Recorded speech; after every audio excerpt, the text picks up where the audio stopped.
Bom dia a todos. Bom dia. Que a paz do Mestre Jesus esteja em nosso coração. Assim seja. A grande dádiva que a doutrina espírita nos proporciona é a transformação. A transformação de nós mesmos em pessoas melhores. Porque sabemos que somos espíritos em processo de elevação. E aqui estamos porque precisamos vivenciar na carne as dificuldades. Viver as expiações e as provações, que na maioria das vezes nós não escolhemos. Mas é difícil? Claro que é difícil. Porque vivemos num plano materialista. Num plano onde, na maioria das vezes, os nossos 5 sentidos é o que definem as nossas ações.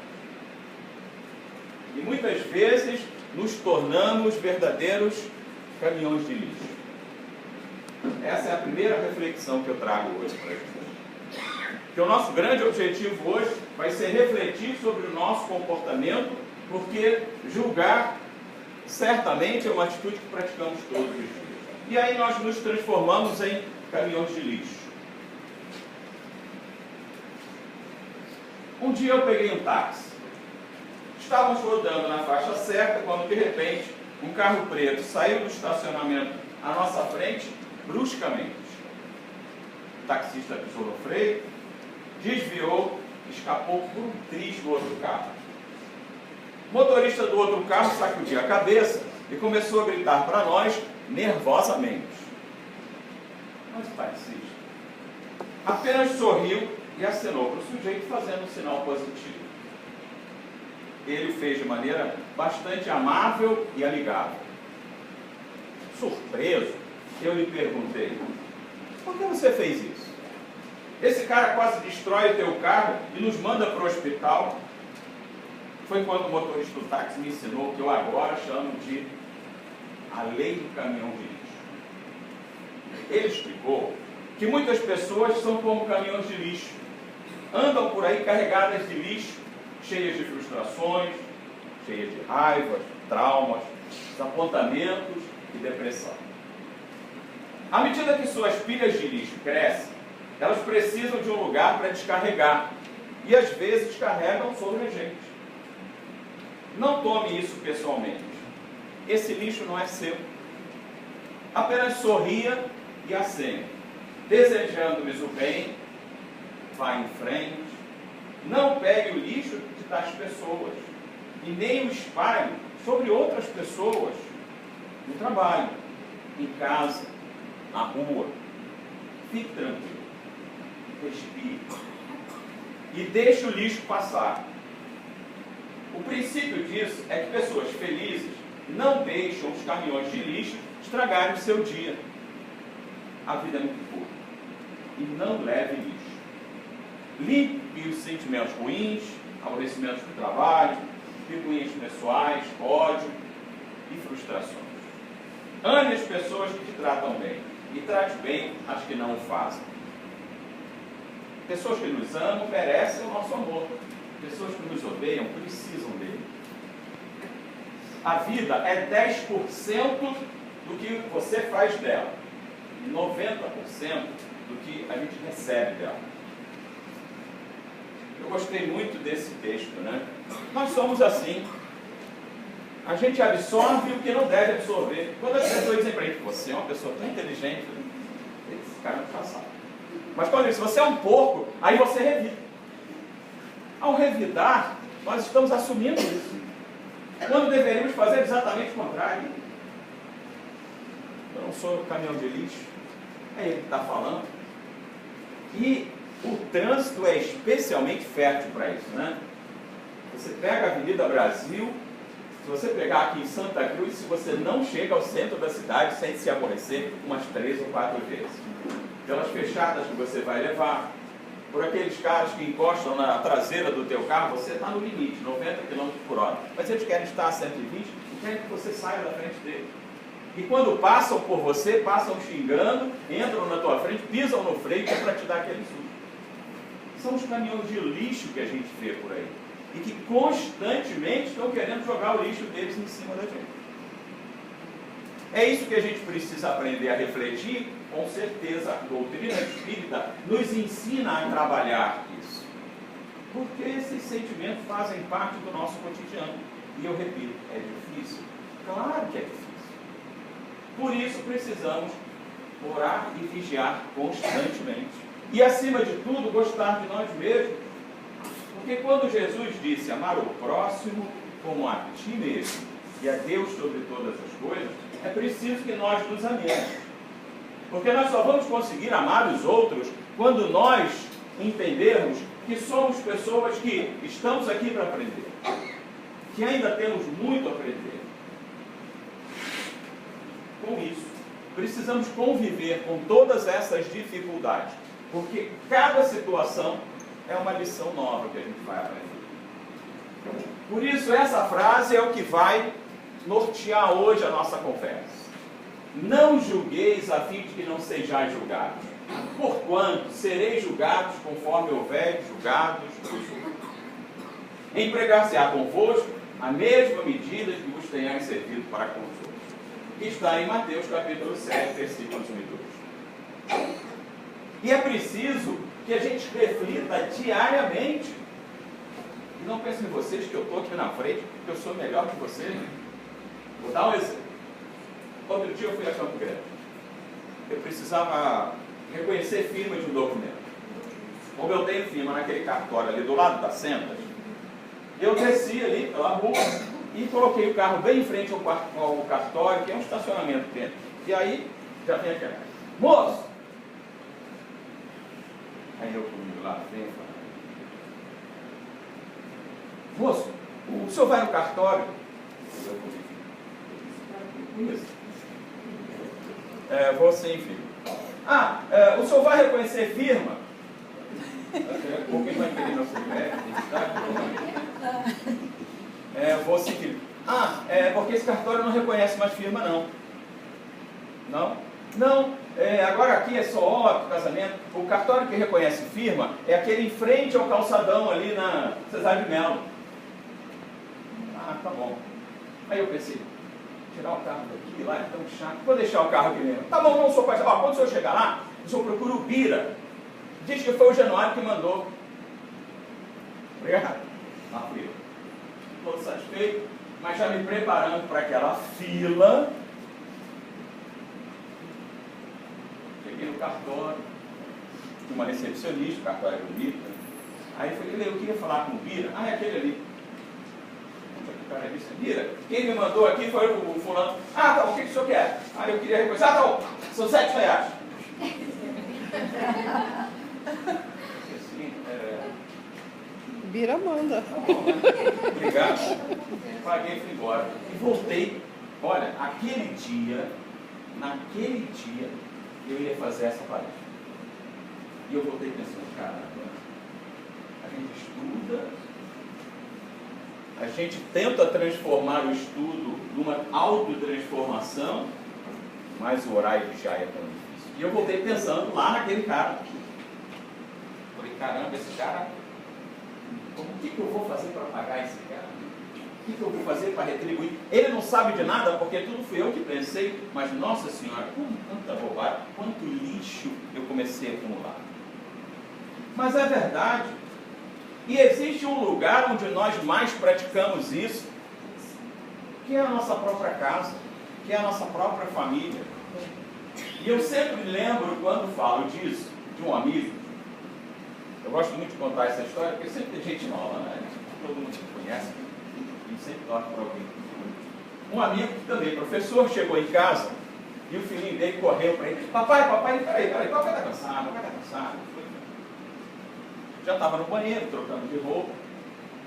A esposa dele, que tinha visto a cena, entrou e muito sarcasticamente disse assim: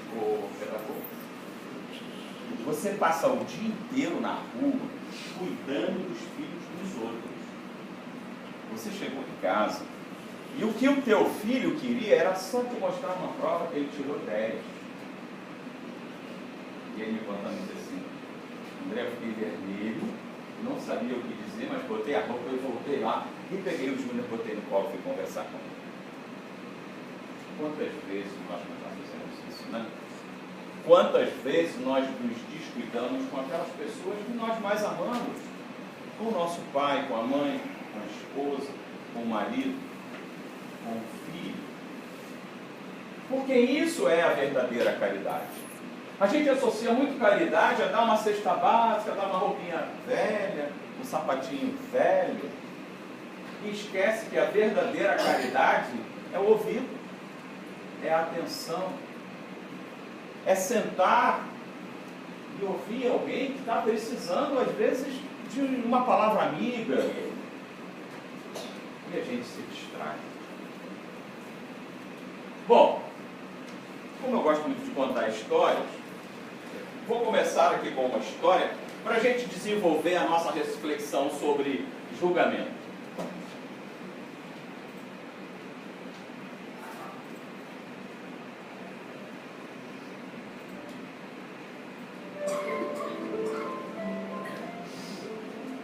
Um médico entrou no hospital com muita pressa, depois de ser chamado a uma cirurgia de emergência. Ele respondeu ao chamado o mais rápido possível, mudou de roupa e foi diretamente para o bloco cirúrgico. Ele encontrou o pai do menino indo e vindo na sala de espera.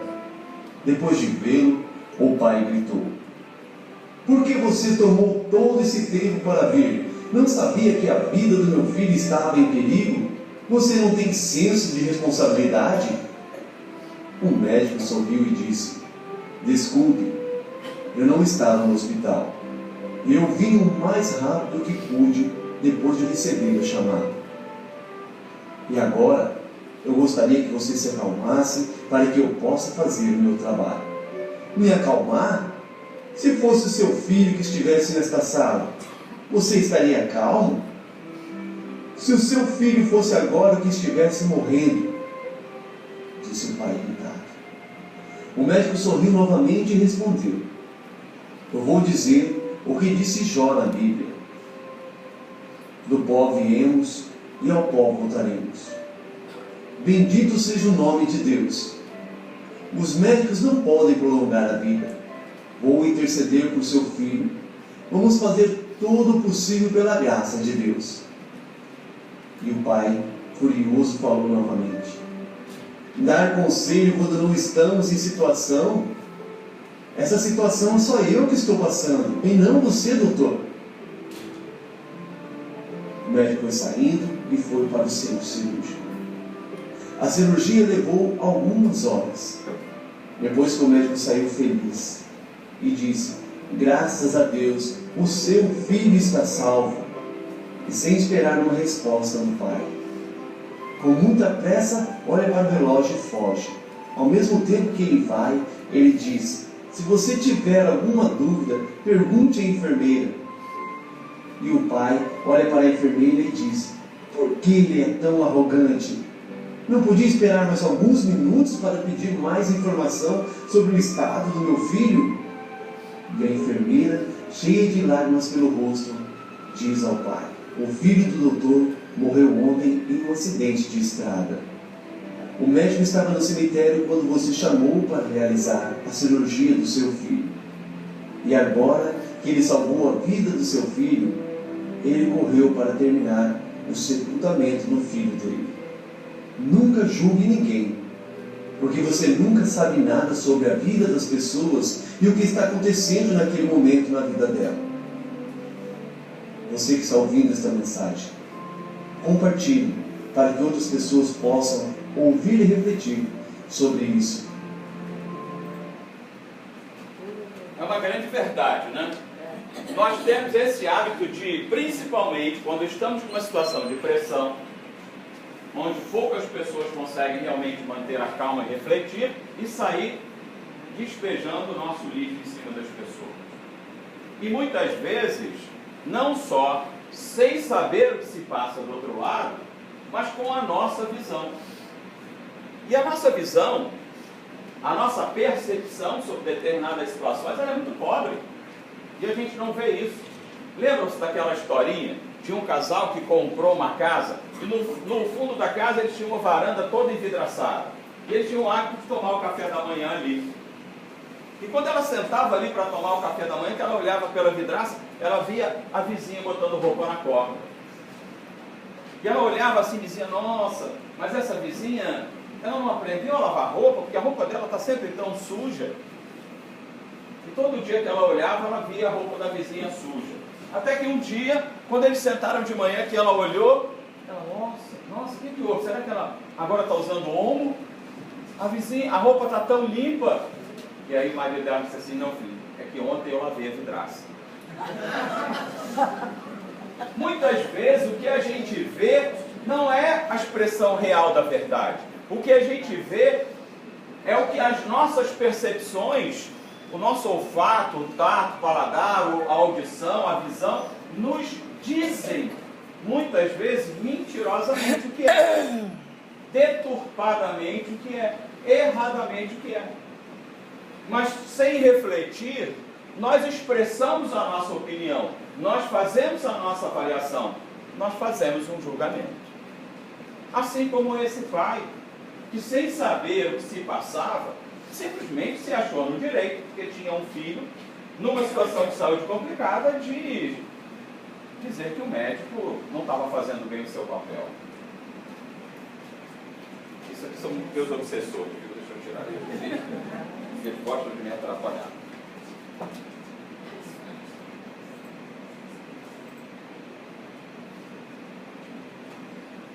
As leis naturais.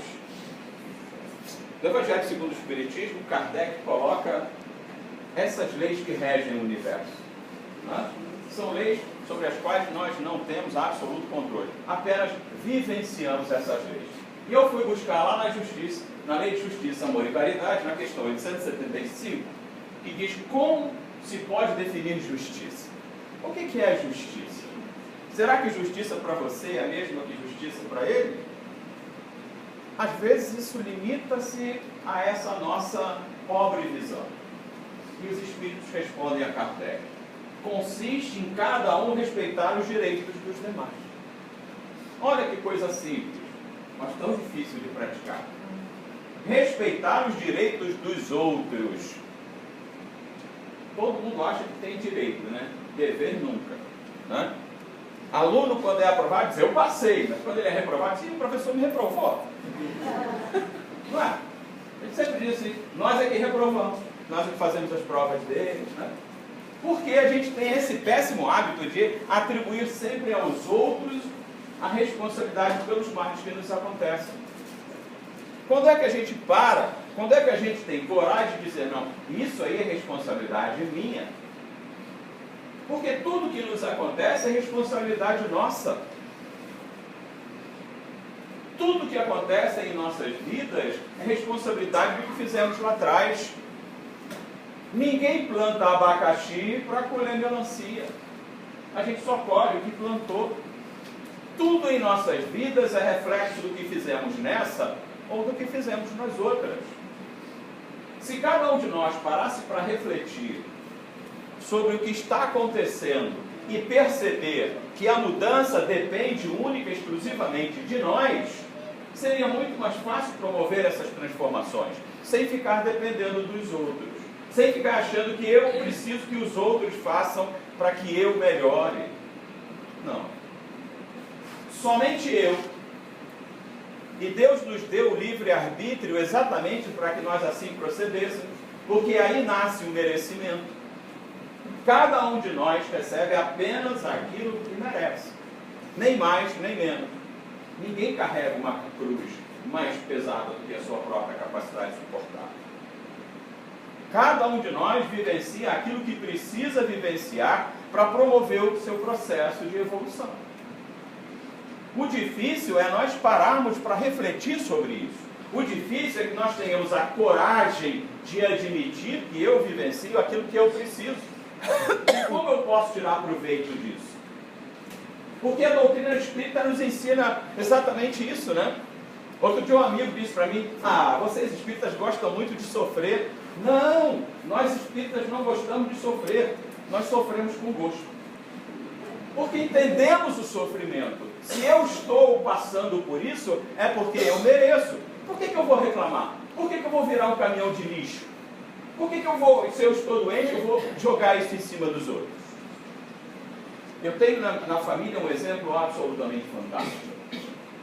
Uma tia que por volta dos 45 anos começou com uma doença onde todas as articulações do corpo, simplesmente esse óleo, esse líquido lubrificante secou. Mexer um dedo para ela era motivo de muita dor. E foi um processo lento e gradual que durou 20 anos. E ao longo desses 20 anos, ela, que era uma mulher muito bonita, foi definhando. O processo foi muito grave na articulação do fêmur, onde o osso se desgastou, passou por várias operações. Quando ela terminou, embora eu não acompanhasse de perto o final da vida, porque no início ela tinha 2 filhos e eu convivia muito na minha adolescência com eles, então eu ia muito à casa dela. Muitas vezes eu chegava à casa dela, não tinha ninguém, ela estava sozinha, ela se levantava, abria a porta, me recebia, sentávamos para conversar, ela levantava, fazia um cafezinho e sequer tinha um gemido ou tocava no assunto antes. Aquela realmente vivenciou sabendo que estava vivenciando. Nunca ouvi a tia Zenaide reclamar de alguma coisa. E terminou completamente atrofiada numa cadeira de rodas. Mas suportou aquilo que ela sabia que era necessário para ela. Vivenciou a missão que ela precisava. Até os últimos dias, trabalhando e servindo. Na questão 886, Kardec pergunta: qual é o verdadeiro sentido da palavra caridade como a entendia Jesus? E olha que resposta legal. Benevolência para com todos, indulgência para as imperfeições dos outros, perdão das ofensas. Eu completei semana passada 38 anos de casado. E nesses 38 anos, quando eu paro para olhar para trás,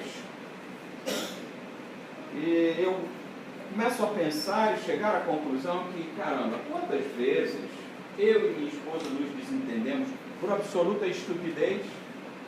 Sabe aquelas coisas? Aquela cueca no chão do banheiro, aquela toalha em cima da cama, aquele prato que eu botei na pia e não lavei. Quanta bobagem! Quantas separações aconteceram por situações que foram se acumulando.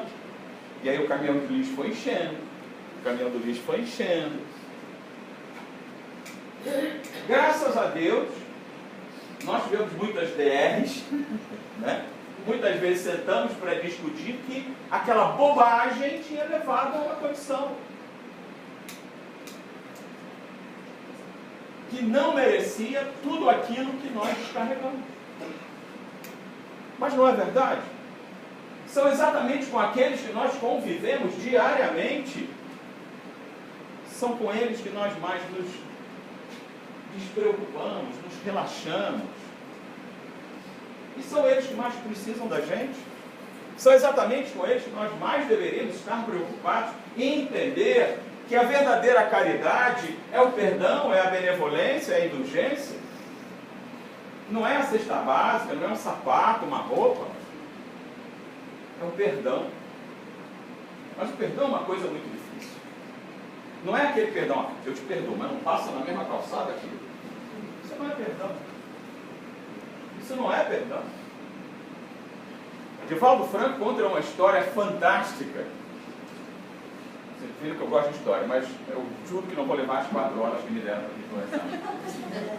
Ele conta uma história que aconteceu na Primeira Guerra Mundial, naquele massacre que houve na Sérvia, de um grupo de soldados que entraram numa casa. Era uma família com os pais e 2 meninas, e o chefe, o sargento, o coronel que estava ali, matou o pai e a mãe, pegou a menina menor e deu para os soldados, que estupraram até a morte. E a menina, com 14 anos, a mais velha, foi levada por ele para ser sua escrava sexual. Durante 2 anos, ela foi escravizada. até que conseguiu fugir. Fugiu, conseguiu reconstruir a vida, estudou e como enfermeira foi trabalhar no hospital. Muitos anos depois, chega um doente a esse hospital, já em estado cadavérico, estado quase de decomposição, com úlceras por todo o corpo. O diretor do hospital a chamou: olha, eu tenho aqui um paciente que vai morrer de hoje para amanhã. Cuida dele. E ela pegou esse paciente, colocou numa enfermaria, se trancou com ele e cuidou desse paciente. E 6 meses depois ele estava curado. E como ele era uma pessoa proeminente, resolveu reunir todas as pessoas do hospital para dar uma festa e agradecer. E quando ele dirigia a palavra ao diretor do hospital, o diretor disse assim: não agradeça, agradeça aquela senhora ali, porque foi ela que o salvou. E aí ele se dirigiu a ela, e quando ela respondeu: você fala um turco meio com sotaque sérvio? É, porque eu sou sérvio. Ah, você é da Sérvia? Eu estive em seu país. Eu sei. O senhor esteve na minha casa. O senhor matou os meus pais. O senhor entregou a irmã, os seus soldados. E ele ficou em estado de choque. Você me reconheceu, filho? Eu reconheci. E por que você não me matou? E ela disse: porque eu sou cristã. Porque eu aprendi que amar ao próximo como a si mesmo e a Deus sobre todas as coisas é a principal atitude de um cristão. E ele ficou sem palavras. Gente, isso é perdão. Ajudar, salvar a vida daquele que foi um algoz, isso é perdão. E é assim que a gente interrompe esse ciclo, né? Porque hoje nós somos vítimas, desencarnamos, e aquele que foi o nosso algoz vai se revoltar, vai voltar com um espírito revoltado que na próxima encarnação vai ser o nosso algoz, ou vai ser a nossa vítima, e isso não para. E só o perdão interrompe esse ciclo. Só o verdadeiro perdão, aquele que nasce do coração, pode, com certeza, interromper esse ciclo. O ser humano é sempre imediatista e sua visão normalmente materialista. Sim. O que é ser feliz? Para a maioria das pessoas, ser feliz é ter um salário muito bom, é ter uma boa casa própria, com todos aqueles aparelhos eletroeletrônicos que a gente deseja, ter um carro do ano, ter uma casa de praia, ter. Muitos poucos pensam em ser. Porque nós vivemos uma vida muito curta. 70, 80, 90, 100 anos, que são 100 anos diante da eternidade. E caixão não tem gaveta, a gente não leva aquilo que construiu aqui. Você não consegue botar tuas joias, teu carro, tua casa, teu avião, teu helicóptero. É exatamente onde nós todos somos iguais. Quando deitamos lá naquele esquife e vamos para baixo da terra, todos somos iguais. E para que isso? Por que é que desejamos tanto ter, se daqui a pouco deixaremos de ter para ser? E aí, nesse livro, Atravessando a Rua, vejam como o nosso comportamento, e às vezes, mesmo em quem está pensando praticar a doutrina espírita, a gente escorrega, né? Richard Simonetti, nesse livro, Atravessando a Rua, ele conta uma historinha muito interessante. Chama-se o culto, olha a pergunta, o título: culto do Evangelho ou tribunal? E aí, então, dona Justina, como vai o ambiente do lar após a instituição do culto do Evangelho? Perguntava Oreste Quercia, experiente dirigente espírita. Para lhe dizer a verdade, não notei muita diferença. Em algumas reuniões temos até enfrentado problemas. Talvez não tenham acertado ainda com a orientação precisa. Gostaria de participar do próximo. Seria possível? Pergunta ele a ela. Resposta afirmativa. Eis o ardoroso apologista do estudo e ensino de Jesus no lar, participando do culto com uma família de Dona Justina. Após a oração, Carlos, o filho mais velho, abriu o Evangelho, segundo o Espiritismo, e leu as observações de Jesus, constantes em Mateus, capítulo 5, versículos 21 e 22. Sabeis que foi dito aos antigos, não matareis. E quem quer que mate, merecerá condenação pelo juízo. Eu, porém, vos digo, e quem quer que se puser em cólera contra seu irmão, merecerá condenação do juízo. Que aquele que disser a seu irmão, raca, merecerá ser condenado pelo conselho, e que aquele que disser, és louco, merecerá ser condenado no fogo eterno. Aí a dona da casa vai iniciar os comentários. Olha que beleza. Bem, tenho falado muito a esse respeito com José. Ele, de vez em quando, perde as estribeiras e se põe a gritar, falando o que deve, o que não deve. Não esqueça que você também não fica atrás, diz o marido. Não tem sido poucas as ocasiões que me manda para o inferno. Acho que nenhum dos dois deve reclamar. Já entra o filho. Tenho sido vítima das irritações de papai e mamãe, que há dias me perturbaram tanto que tenho vontade de sumir. Eu também, adianta Laura, a doméstica, principalmente por sua causa, mocinho. Ouço poucas e boas da sua parte por um amassado na camisa, aqui não tem cueca no chão, não é verdade? Ou uma refeição não inteiramente a seu gosto. O ambiente estava perturbado.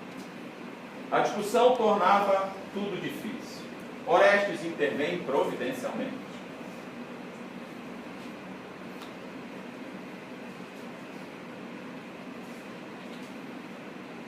Calma, minha gente. Reuniões em nome de Jesus, à luz da oração.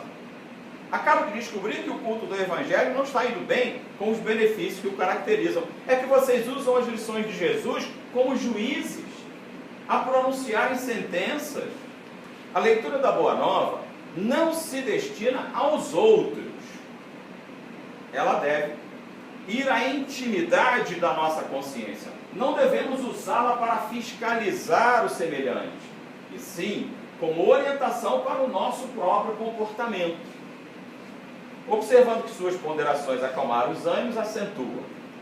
Na interpretação correta dessa passagem, questionamos a nós mesmos. Tenho me irritado com o próximo?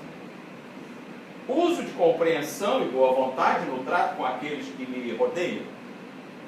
Falo com brandura? Evito agressões verbais?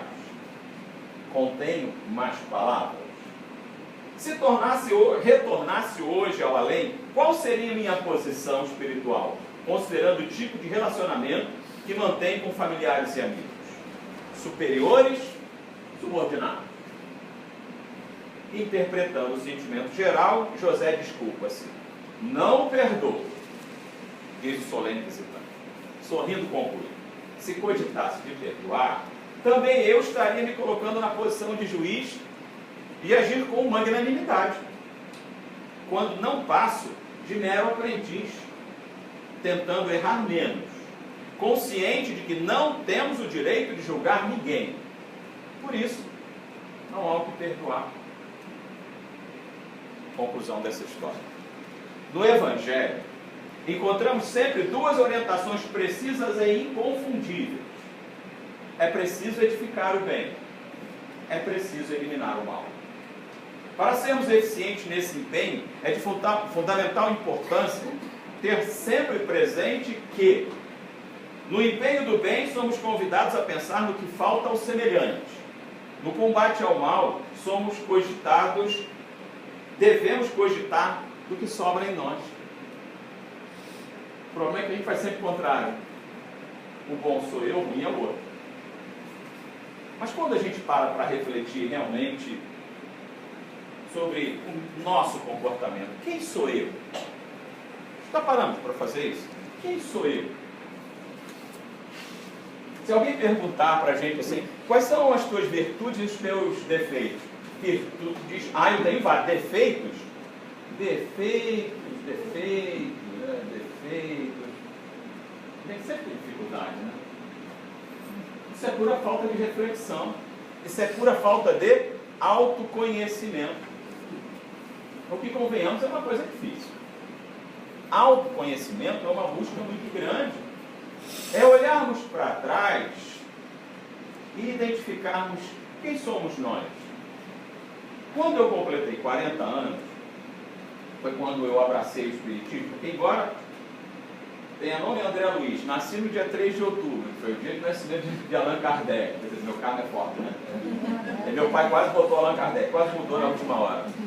Mas eu só abracei a causa mesmo, eu tinha 40 anos de idade quase.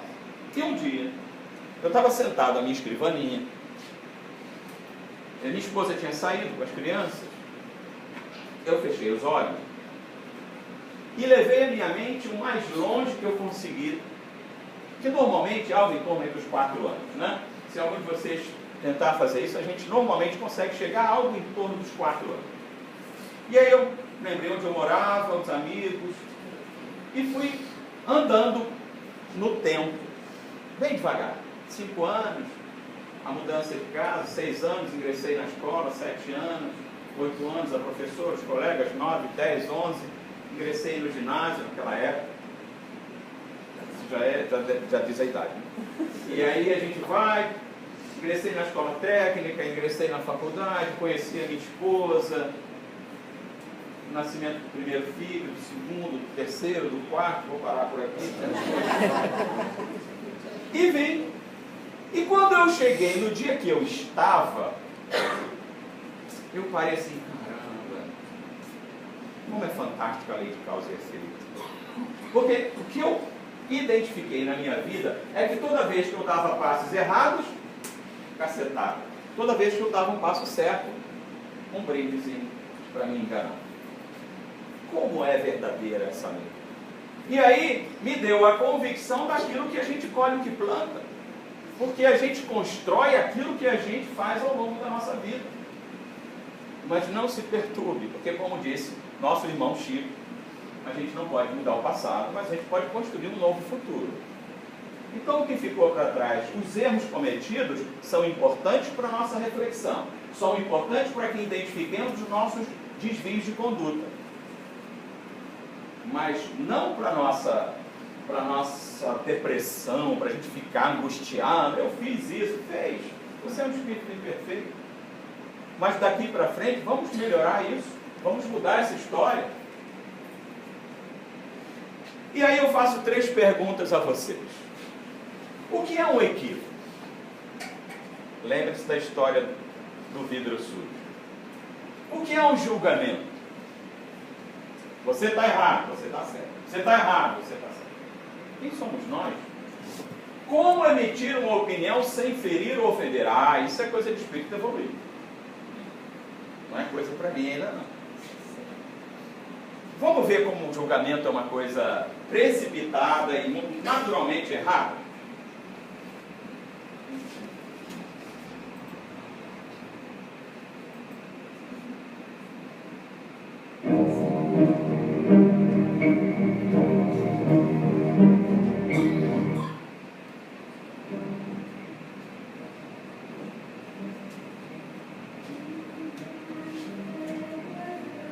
Havia numa aldeia um velho muito pobre que possuía um lindo cavalo branco.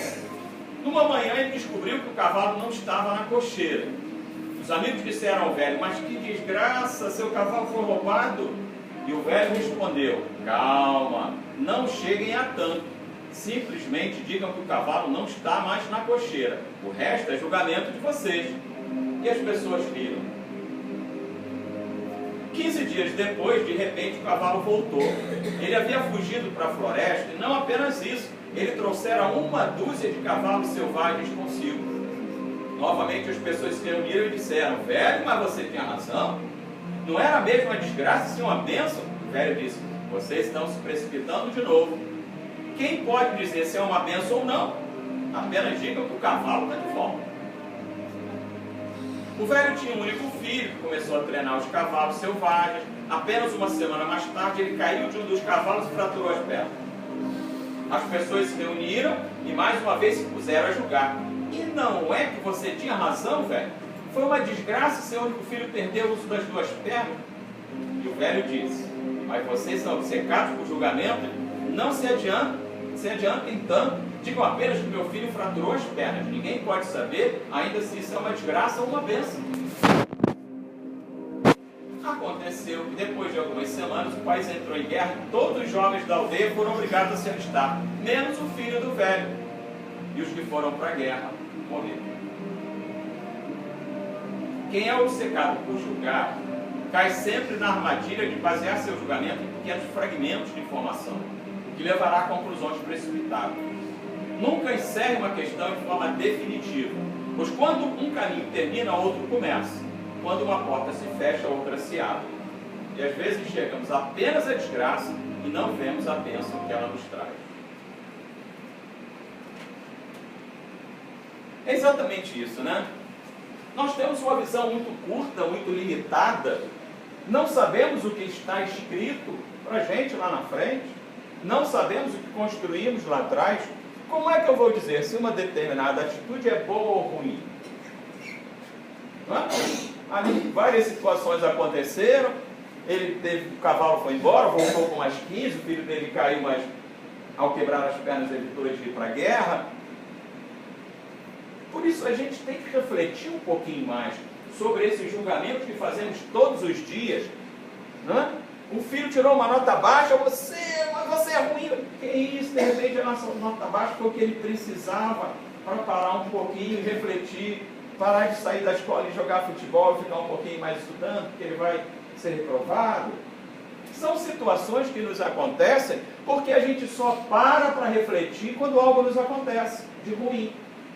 Quando a gente está com saúde, dinheiro no bolso e com saúde, você pensa que nesse momento, nos hospitais, nos abrigos, nas penitenciárias, tem gente sofrendo? Não. Somente quando você está lá no leito de hospital é que você vê as outras pessoas, que existem outras pessoas sofrendo. E aí a gente para refletir. Por que a gente não para refletir agora, e quando estamos com saúde, com dinheiro no bolso, eu sei que todo mundo está aí sobrando? Não é? Por que a gente vai esperar ficar duro para tentar ajudar? Porque aí não tem mais dinheiro, não adianta nada. E aí eu vou puxar uma passagem de Jesus aqui para a gente refletir, né? Então os escribas e fariseus lhe trouxeram a mulher que fora surpreendida em adultério. Aqueles caras gostavam de testar Jesus, né? Não aprendiam. E aí quando ele traz aquelas mulheres em adultério, né, que foi surpreendido em adultério, os caras vão testar Jesus agora. E aí, Jesus, o que a gente faz? Querendo deixar ele em xeque, porque a mulher tinha sido surpreendida em adultério, Jesus vai protegê-la, e aí os caras vão cair, correm em cima dele, e aí, muito sabiamente, né? Essa passagem até Jesus estava sentado, escrevendo na areia e tal, e os caras perguntam, e ele não está dando nem aí. Ele só diz o seguinte: aquele dentre vós que estiver sem pecado, atire a primeira pedra.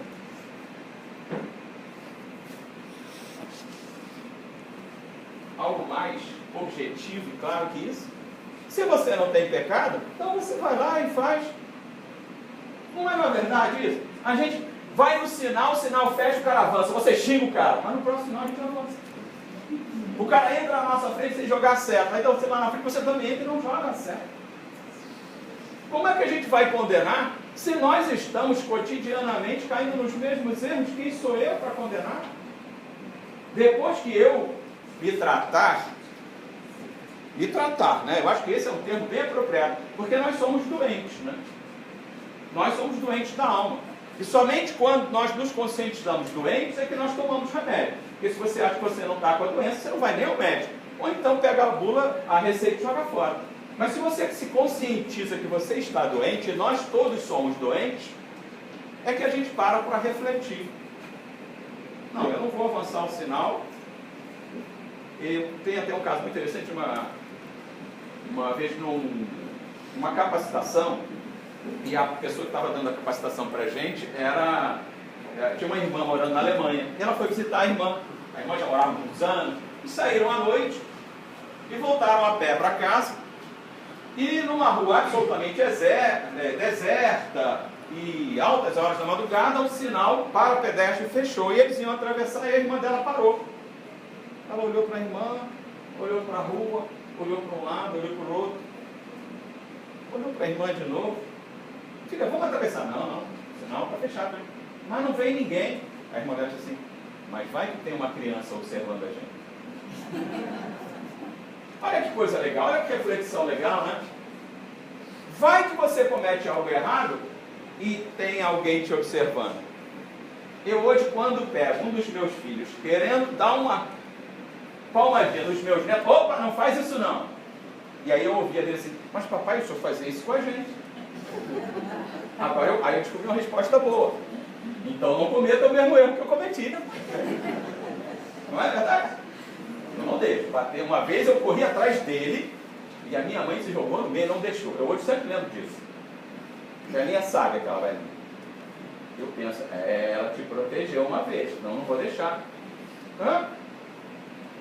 É a atitude que a gente toma, mas eles cobram. Mas você fazia isso com a gente, papai. É verdade. Então não erre como eu errei. Então, a questão do exemplo, a educação é 99,9999% exemplo, gente. Não é só a gente ficar falando, é realmente exemplificar, principalmente para filhos, né? Principalmente para filhos. Porque tentamos com frequência corrigir imperfeições alheias e pouco olhamos para nós mesmos, né? Isso aí, errar é humano. Botar a culpa nos outros não nem se fala. Porque a gente sempre diz, né? A gente está sempre culpando os outros, a gente está sempre identificando os erros dos outros, a gente está sempre olhando que, você não devia ter feito isso, mas você esquece o que você faz. A gente sempre olha os outros. A gente nunca bota um espelho assim de, você não deveria ter feito isso. E não me responde. A gente faz isso. Mas deveríamos fazer. Para em frente ao espelho e dá uma bronca nele. Porque ele também comete erros. E aí a resposta de Jesus, final. Mulher, onde estão os que te acusaram? Ninguém te condenou? Ela respondeu, não, Senhor. Disse-lhe Jesus, também eu não te condenarei. Vai e de futuro não tornes a pecar. Olha que coisa interessante. Jesus não foi conivente com ela, porque ele diz, vai e não voltes a pecar. Ele não a condena, mas ele a orienta. Mas ele diz para ela que ela deu um passo em falso. Então reflita, vai, não voltes a pecar. Ele reflete, ele perdoa, mas ele faz com que ela reflita. Não julgar é uma virtude. Não julgar é atitude de espírito evoluído. Todos nós, todos aqui nessa sala, seremos um espírito evoluído. Não tenho dúvida disso. O problema é o tempo que cada um vai levar para chegar até lá. O problema é o caminho que cada um de nós vai escolher. Mas todos nós seremos. Que tal a gente começar agora? Que tal a gente começar a pensar sobre o julgamento que a gente faz? Né? Para que tenhamos atitudes mais evoluídas. E aí eu separei 4 camaradas. 4 só. Esse aí, que é um cara fantástico, né? Ele ali já diz, felicidade é quando o que você pensa, o que você diz e o que você faz estão em harmonia. Uma vez participava de um congresso na Inglaterra, que naquela época eram os dominadores da Índia. E um inglês muito sarcasticamente disse para ele, Gandhi, quando é que a Índia se tornará cristã? Quando todos os indianos serão cristãos? Gandhi refletiu e disse para ele assim, quando os cristãos fizerem o que Jesus disse. Foi golpe baixo esse. Mas o que vocês acham dele? São Francisco de Assis. Era um cara fantástico. Bom, ele não preciso falar muito, né? Nosso Chico. E uma pessoa que eu admiro profundamente, Madre Teresa de Calcutá, não é? Que foi santificada recentemente. Eu tirei 4, eu poderia encher essa tela aí com imagens. E certamente eu estaria deixando de colocar muitos. São aqueles anônimos que fazem da prática do bem um cotidiano, que fazem do amor ao próximo um cotidiano, que fazem da sua missão um cotidiano, que já entenderam aquilo que o Cristo disse lá atrás. Ame o teu próximo. Não julgar é compreender. Não julgar é compreender. Compreender o quê? Compreender que podemos estar enganados. Compreender que também cometemos esses erros. Compreender que não temos essa competência para julgar. Compreender que evoluir é perdoar. Não julgar é compreender. Compreender principalmente que somos doentes, que somos espíritos altamente compromissados com a lei do progresso, que somos espíritos ainda rastejando no processo evolutivo. Compreender que a maior ajuda que podemos dar a alguém que erra é o perdão, é o ouvir, é uma ajuda. E na questão 903 do Livro dos Espíritos, Kardec pergunta aos imortais: incorre em culpa o homem por estudar os defeitos dos outros? Ou coisa que as pessoas gostam de fazer. Então nem se fala. Incorrerá em grande culpa se o fizer para os criticar e divulgar, porque será faltar com a caridade. Você pode até procurar se informar sobre o problema de vida, desde que algo que seja para ajudar, desde que seja para contribuir, desde que seja para elevar essa pessoa, não para divulgar. É uma questão de humanidade, de realmente de prática do amor. E aí, eu vou mais uma vez recorrer, adoro esse livro, No Roteiro de Jesus. É uma compilação de dados, de histórias, onde Simão Pedro, vou tentar resumir aqui para vocês, a história não é muito longa, mas Simão Pedro estava com Jesus e uma mulher ia ser apedrejada. E Simão Pedro fica revoltado: não, aquela mulher tem que ser apedrejada, ela tem que ser apedrejada. E Jesus sempre dizendo: calma, rapaz, você não conhece toda a história, você não sabe por que ela está ali. E Simão fazia questão: não, essa mulher tem que dar um exemplo, Senhor. Se a gente perdoar, como as pessoas vão pensar? E Jesus sempre ia lá ter: calma, Pedro, você está se precipitando. E no que eles estavam conversando, passa uma senhora muito humilde e diz para ele: olha, aquela ali é minha prima, e nós temos uma vida muito pobre, nós estamos vindo aqui para buscar alimento. E aí um camarada tentou nos assaltar. E como minha prima reagiu, e aí ele começou a dizer que ela era adúltera, e aí todo o povo reuniu para isso. E aí Simão Pedro volta, né?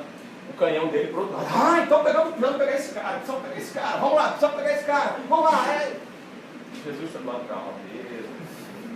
Calma, Pedro. Não, leve-nos até esse cara. Leve aí. Leva. E aponta: eles estão naquela casa. Aí ele entra. Quando ele entra, era o enteado da mulher dele. E aí ele para. E aí Jesus conclui dizendo: aí ele diz a Jesus no final dessa história assim: angustiado, em lágrimas de cólera e amargura, Simão adiantou-se para o Cristo à maneira do menino necessitado de proteção e mandou: mestre, o que fazer? Jesus, porém, olhou amorosamente nos braços e murmurou: Pedro, não julguemos para não sermos julgados, aprendamos, contudo, a discernir. Era Jesus, né? Era ele.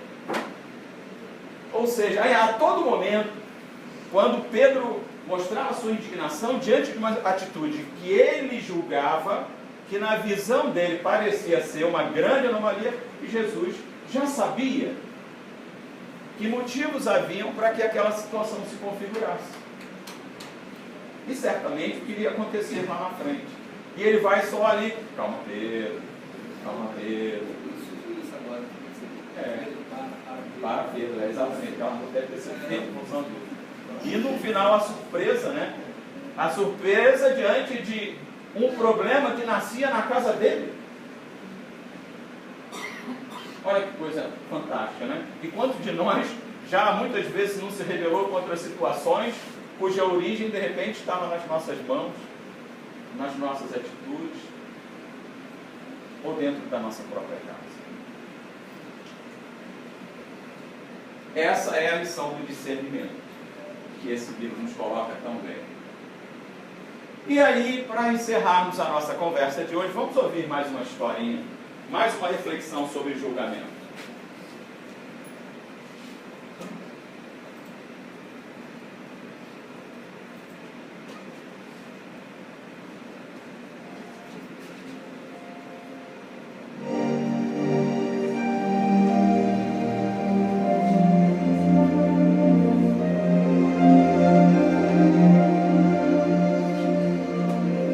Julgamento apressado.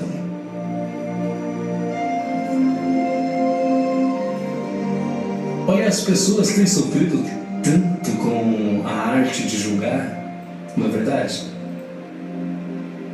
Há dias atrás, eu li uma passagem de Michelangelo, onde ele disse uma vez que o melhor jeito de julgar os elementos essenciais de uma estátua, por exemplo, é você jogá-la de um morro.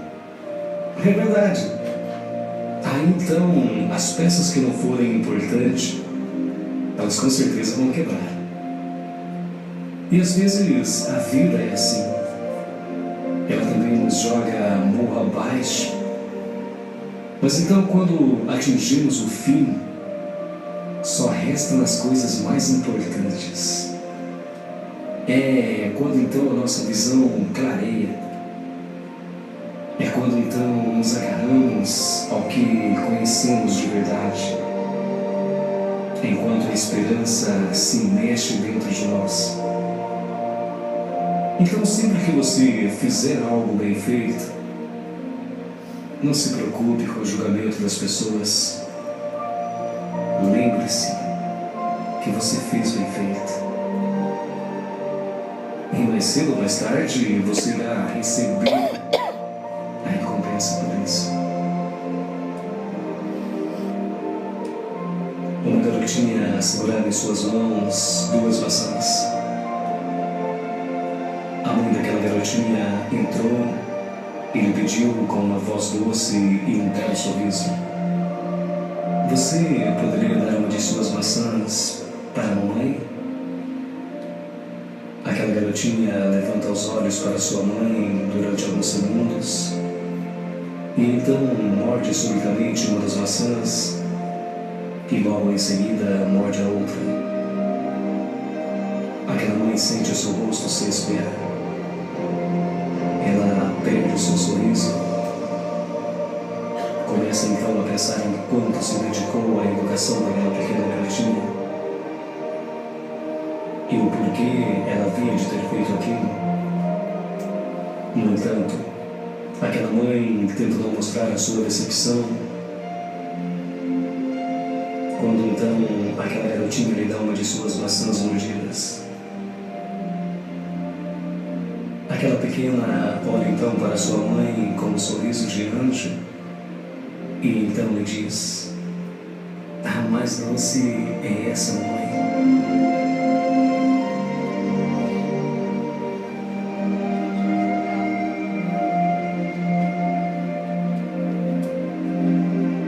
Pouco importa quem você é, que você tenha experiência, seja competente ou sábio. Lembre-se, espere sempre para fazer o seu julgamento. Dê aos outros o privilégio de poder se explicar. Mesmo que a ação pareça errada, o motivo pode ser bom. Pense nisso.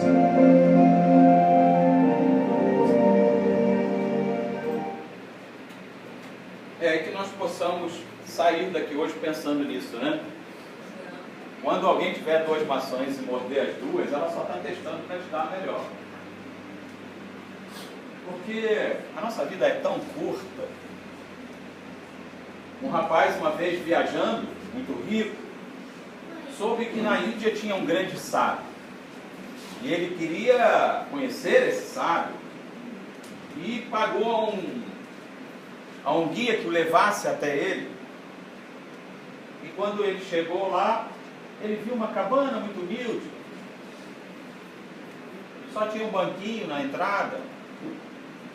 E quando o sábio veio recebê-lo, ele olhou e disse: Mas o senhor é o sábio? Sim, meu filho.